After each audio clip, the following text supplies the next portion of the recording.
Hello friend, I hope कि सब लोग ठीक होंगे। तो आज की क्लास में हम देखिए हिंदी पेडागोजी, जो कि सीटेट और इम्पीटेट का रीड का एग्जाम होने वाला है। तो चलिए क्लास को स्टार्ट करते हैं।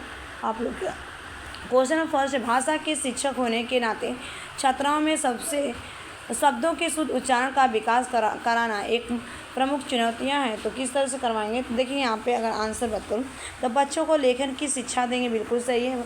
ऑप्शन भी दिया बच्चों को वाचन की शिक्षा यानी पढ़ने की। तो राइट आंसर होगा आपका उपयुक्त ए एंड माने ए और बी, यानी कि ए और बी दोनों right answer, C is the correct. Next question, मनुष्य सीखने के लिए सर्वाधिक किस विधि को अपनाता है? तो मनुष्य सीखने के लिए सर्वाधिक आपका अपनाता है, यहाँ पे राइट आंसर होगा और डी। ठीक है, अनुकरण, सूझबूझ और त्रुटि और प्रयास दोनों, यानी कि उपयोग सभी, D is the correct answer. Next question, यहाँ पे सीखने की प्रक्रिया को कौन सा तत्व सुदृढ़ बनाता है? तो देखो प्रेरणा, अभ्यास और परिपक्वता, ये दोनों ही आपको सुदृढ़ बनाता है। आंसर होगा उपयोग सभी, D is the right answer. Next question है कि हिंदी किस भाषा परिवार के अंतर्गत आती है? तो हिंदी आपके आता है भारोपीय हो जाएगा, यहाँ पे राइट आंसर हो जाएगा, ए is the correct answer. Next question है यहाँ पे कि छात्रों को बोलना सीखने के लिए विद्यालय में निम्न में से किसका प्रयोग नहीं किया जा सकता है? तो किसका प्रयोग नहीं किया जा सकता है? तो आपका अंताक्षरी का प्रयोग नहीं किया जा सकता है, यानी कि C is the right answer. Next question है, कहानी शिक्षण के दौरान अध्यापक को किस उद्देश्य पर विशेष बल नहीं देना चाहिए? तो आंसर हो जाएगा आपका यहाँ पे राइट आंसर, कहानियाँ ही, ठीक है, कहानियाँ ही एक सबसे अच्छा साधन है जो बालकों में मनोरंजन कराती है। ठीक है, एक ही आया ना, इसलिए क्या है, निगेटिव। ठीक है, यानी कि B is the right answer. Next question यहाँ पे पूछा गया है कि यदि हम किसी विषय को जल्दी सीखना चाहते हैं तो समय की बचत किस विधि द्वारा कर सकते हैं? तो आंसर हो जाएगा आपका सूझ विधि द्वारा कर सकते हैं। देखो प्रयास त्रुटि विधि द्वारा, सूझ बुद्धि और संबंध परिवर्तन उपयुक्त सभी विधियों द्वारा, यानी तो यहाँ पे राइट आंसर होगा आपका और सूझ विधि द्वारा। ठीक, B is the right answer.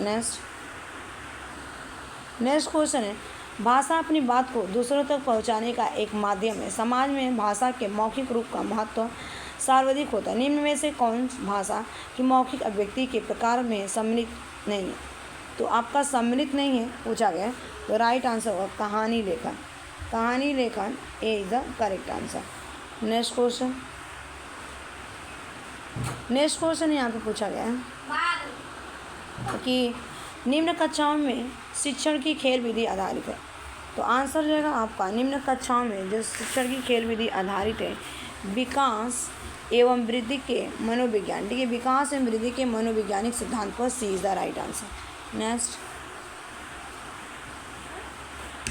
Next question यहाँ पे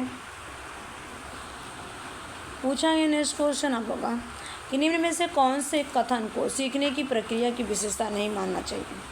तो आंसर हो जाएगा आपका यहाँ पे शैक्षिक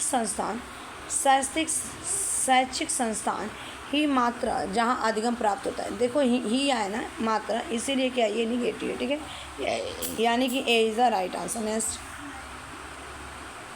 नेक्स्ट क्वेश्चन आ चुका है यहाँ पे कि छोटे शिक्षार्थियों में निम्नलिखित में से कौन सा लक्षण पठन कठिनाई का सही नहीं है?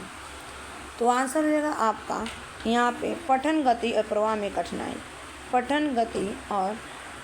में कठिनाई, ए इज़ द राइट आंसर।